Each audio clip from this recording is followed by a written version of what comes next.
Spoonful of Melanin. Thank you so much to everyone who tuned in to our first episode. We hope that you take some time to check out our Instagram page and watch our stories. But today we want to get a little bit more personal and talk about our lifestyles as dietitians.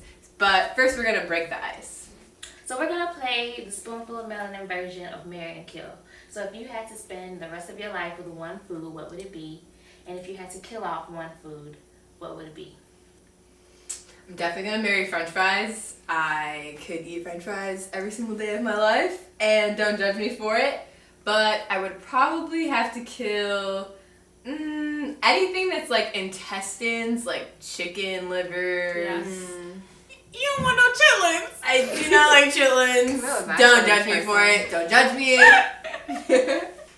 So going off of that, marry potatoes. And I'm sorry to steal that from you. But That's what? okay. You can do so much with potatoes. All the things. I can roast my potatoes. Fry them. I can fry my potatoes. I can mash my potatoes. I can have a spoonful of meals of potatoes for a lifetime. That's very true. Yeah.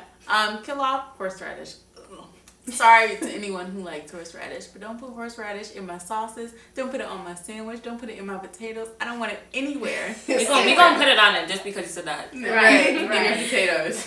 I would marry rice because I love rice. It's versatile. It's yummy. I can live off of it. I'll be good. I would kill off corn. I would kill off corn. I don't know. There's something about corn that I just don't like. Is it like the texture? The texture of it.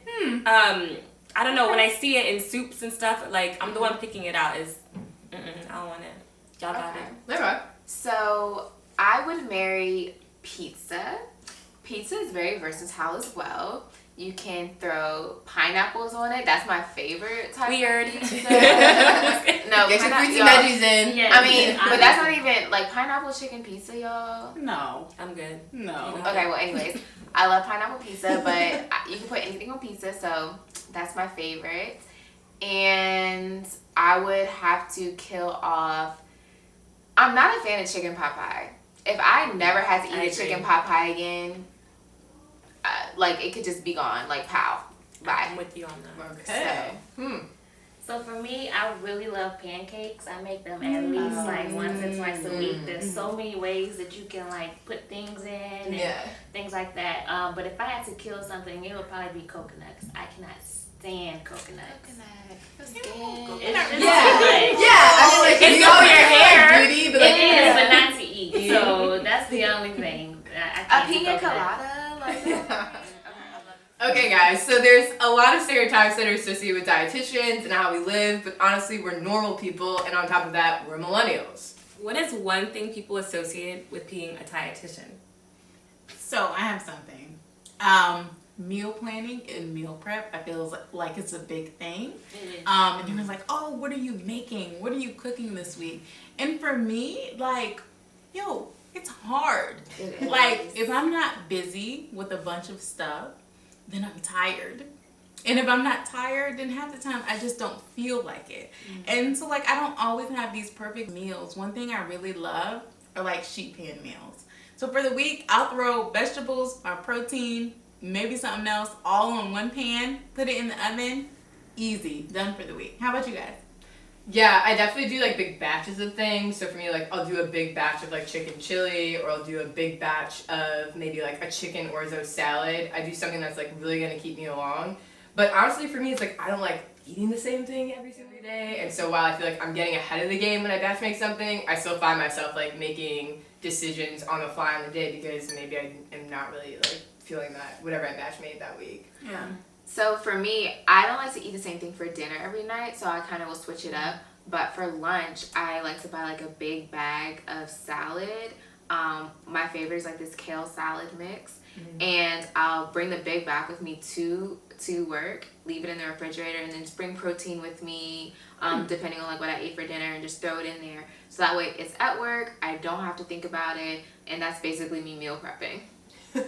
Nice. So going off of like what you said, even Yeah. when I do make like a big batch of stuff, I like to freeze things. So whatever I don't want and when I'm tired of it, I just freeze it and I just like eat it for another day. Yeah. Yeah, and similar to that, except because I'm such a riceaholic, I usually make it just early or the beginning of the week and then eat it with so many different things throughout the week. But I just, watch how much I eat. Sometimes I switch it up. I do like brown rice or I do like wild rice. So, yeah, just trying different things. I think one thing that we all kind of said that maybe ties into our millennial lifestyle is that we freeze a lot of things or we refrigerate a lot of things because the reality is like we don't make meals every single night. We don't really have the time to make things every night. Yeah. And so I feel like I could personally make a recipe off of like my frozen single girl lifestyle because, I can't use the produce as fast as it's going to go bad, right? And so for me, I think a frozen lifestyle is definitely a way to live if you're living a like busy, hectic lifestyle. So I work in like the grocery space, and that's one thing I definitely preach to people is don't be afraid of frozen food, especially if you're cooking for one person, because produce will go bad pretty quickly, and you tend to like I know I get really happy in the grocery store and end up buying like way too much. I just feel so inspired, but then like kind of like we said, we get tired, our lives are busy, and I don't end up cooking at all. So I'm so pro frozen. For sure. So that brings us to like, we talk about what we do at home, but as far as like being out in public, that's like a whole different situation, trying to manage like eating healthy and things like that. So like for me, when I do want to eat healthy, I always try to like ask for substitutes. Like you don't have to take the meal as it's on the menu. You can make healthy substitutions. Since you're paying for it, you can use your money to make it, tweak it. If you want brown rice instead of white rice, you want salad instead of fries, you can do that. Just talk to your waitress or your waiter. So like when I'm out, I tend to go veggie heavy because I think a lot of people will forget to eat their veggies when we're out, especially happy hour. Like there's not a lot of happy hour menus out there that have veggies on them. So when I do find some vegetables, like I will order it. Or like kind of what you were saying, Jasmine, like asking for substitutions or asking to go double on the veggies if 2 sides are included in a meal. So just making sure you're remembering your plate when you're out. Your plate as in my plate and having half a plate of fruits and vegetables. Right. Yeah, for me, I think that I think, again, we're millennials. We like to be social. We like to go out with our friends. The reality is I'm still at the beginning of my salary pay of my career, right? So I'm like, let's all cheers to that. I'm keeping I'm balling on a budget over here.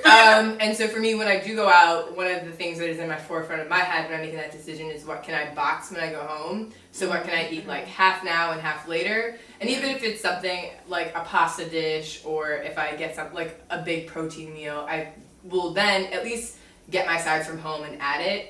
But for me, it's like, how do I split this like $40 bill into like 2 meals, right? 3. Or 3, 2.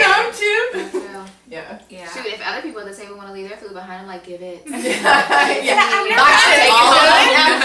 never understood like this ashamed of leftovers thing. I will box something up in a minute. A quick second.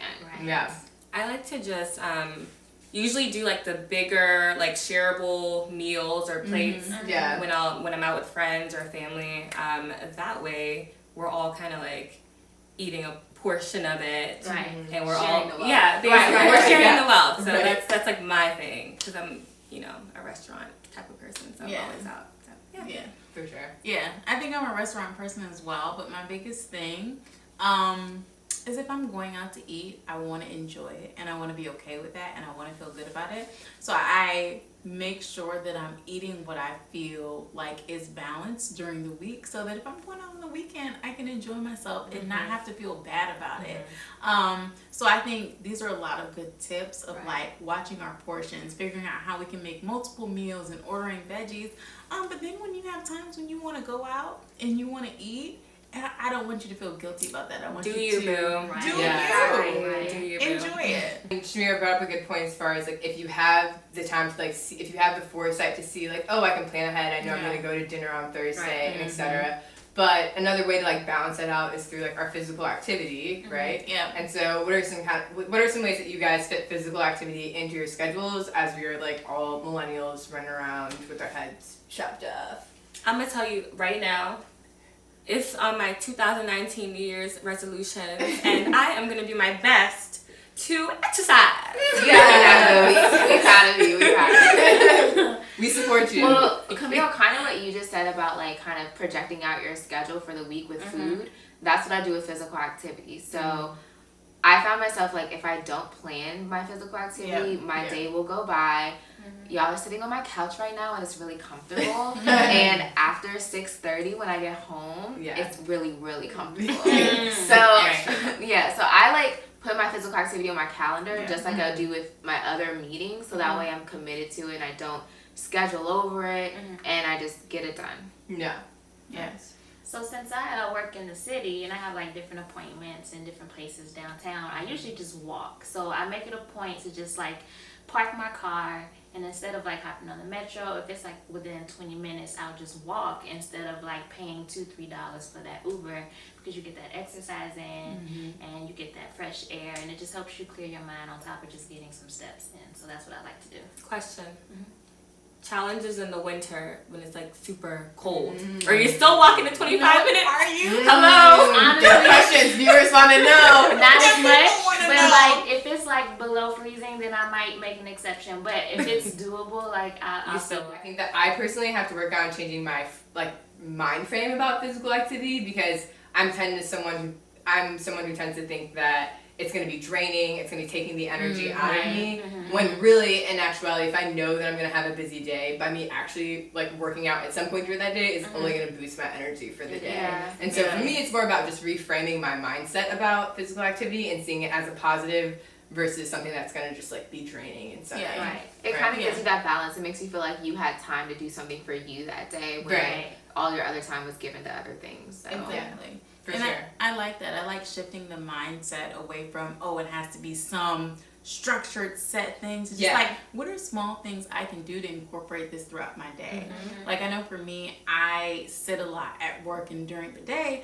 So, like, setting a timer, so every hour on the hour, I'm like, all right, you need to get up. If you don't have to go to the bathroom, then just get up, walk back and forth, and then sit back, stretch, do whatever. But, like, even that small of movements, even like during commercial breaks, if you're like, all right, I'm watching this show, but on a break, I'm gonna get up and I'm gonna, stretch it out, or I'm gonna do a few crunches, whatever it is, all that stuff counts.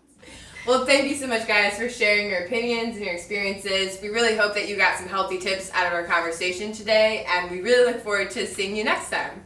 Be sure to follow us on our YouTube channel at Spoonful of Melanin and on Instagram at Spoonful of Melanin! Bye! Bye!